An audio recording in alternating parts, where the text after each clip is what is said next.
Bom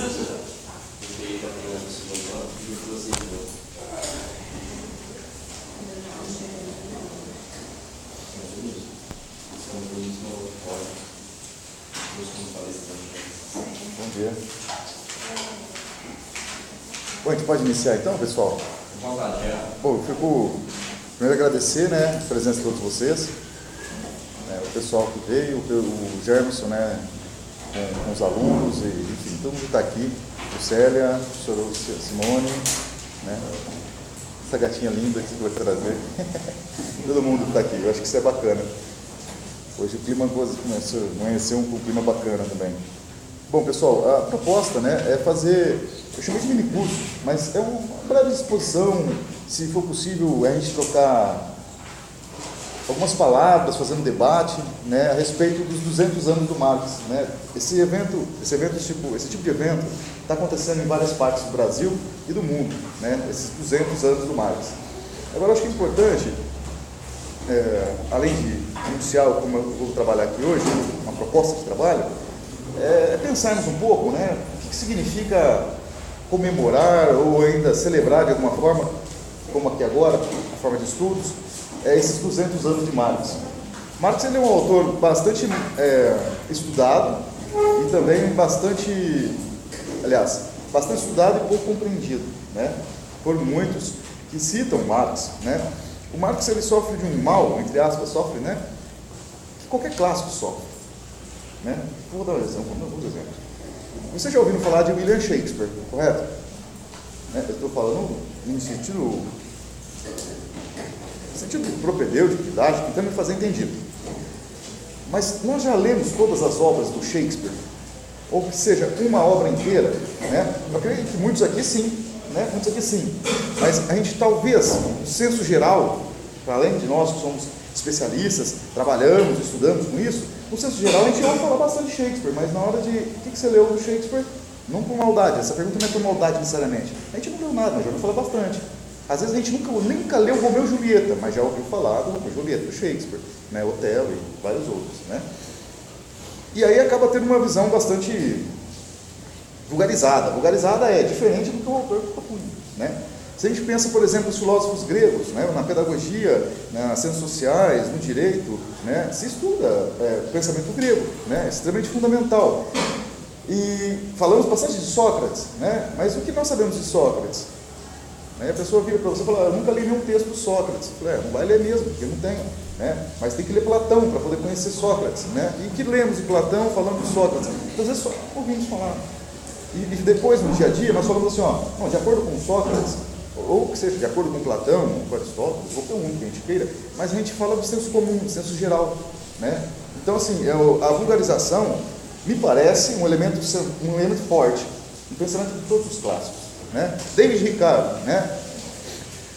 Um gigantesco da economia política que defendia o capitalismo, é um banqueiro, né, inglês, vamos chamar assim, um financista, e ele é um dos maiores teóricos do capitalismo.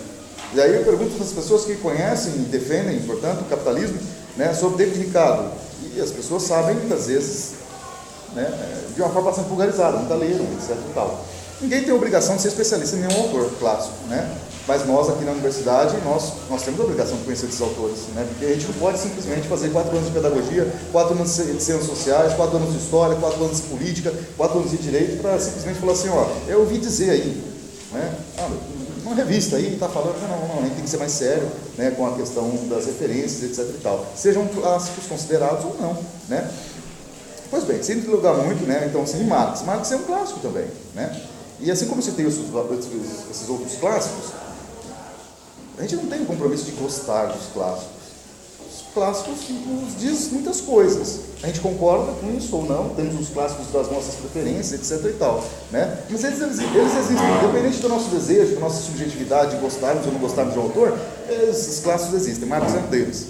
E, literalmente, um desses que causa amor e ódio, né? Amor e ódio, literalmente. Muito bem. Então, nesse sentido, qual que é a relevância de discutir Marx hoje? Acho que tem que deixar claro, né? Eu poderia já começar aqui falando da biografia do Marx, mas antes disso, acho que você precisa fazer o quê?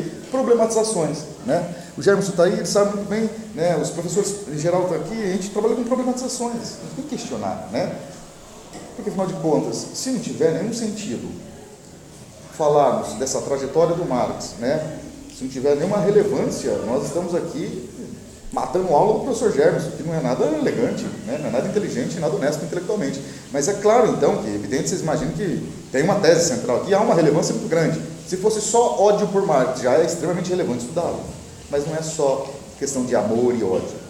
Não é só uma questão moral, né? Existe um modelo econômico que foi analisado pelo Marx de uma forma muito séria no século XIX, né? E por mais que muitos acreditem que este clássico Marx é super ultrapassado, na realidade ele é extremamente relevante. Cito dando exemplos empíricos. Por exemplo, quando entramos em momentos de crise econômica, e não é só econômica, tá? Marx não trabalha só com economia, a gente vai tentar demonstrar isso hoje aqui. Quando entramos em crise econômica, sobretudo, dificilmente você vai encontrar um economista que ignore Marx. Ignore em que sentido? Que não vai pegar o Capital, por exemplo, não só, mas o Capital, por exemplo, e vai estudar, sobretudo o Capital 3, sobre o fetiche do dinheiro, não da mercadoria só, mas o fetiche do dinheiro, a financeirização. Embora ainda não fosse um capital financeiro, quando Marx está escrevendo Capital, Marx ele trabalha com os fundamentos da sociedade capitalista, né? E não tem um economista, um acionista de qualquer bolsa de valores no mundo do século XX e XXI que ignore, que não entenda, que não busque, né, conhecer e se referendar a Marx para entender os seus próprios negócios que sejam, né? Ou seja, há uma relevância tremenda. Independente da classe social que nós pensarmos, se é a classe trabalhadora ou a classe empresarial, digo, se é a classe trabalhadora buscando em Marx os princípios da organização política para poder fazer uma revolução socialista, ou seja, um financista buscando os princípios da economia política para entender as crises, sobretudo, do capital, para poder investir mais e melhor nas bolsas de valores, Marx não é ignorado de forma nenhuma. Então ele tem relevância por ambos os lados. Agora, veja só, eu posso ser o Delfim Neto, no caso do Brasil, intelectual, que apoiou a ditadura civil-militar empresarial, e estudar Marx com muito afinco, né? Mas a questão é, qual a finalidade de estudar Marx? Bom, eu não posso aqui colocar uma finalidade para vocês, né? Cada um tem um motivo por estar aqui hoje, por exemplo, né? Agora, qual foi o motivo do Marx produzir e criar toda uma trajetória de militância, de estudos e investigação? Aí eu não posso simplesmente colocar minha subjetividade no Marx, né? O Marx tem a dele, como nós temos a nossa hoje, ao lê-lo ou negá-lo, né? E a perspectiva que eu acho muito importante deixar logo de cara aqui, que o Marx possui durante a sua trajetória toda, que não é uma trajetória acadêmica, que não é uma trajetória de carreira, embora tudo isso tenha sua importância, né? É importante que a gente saiba, independente do qual for a nossa perspectiva de estarmos aqui hoje, é que o Marx tem uma produção, e eu vou falar um pouco dessa produção hoje, que tem um sentido central, não é o único, mas é o mais importante, sem dúvida alguma, que é o sentido revolucionário.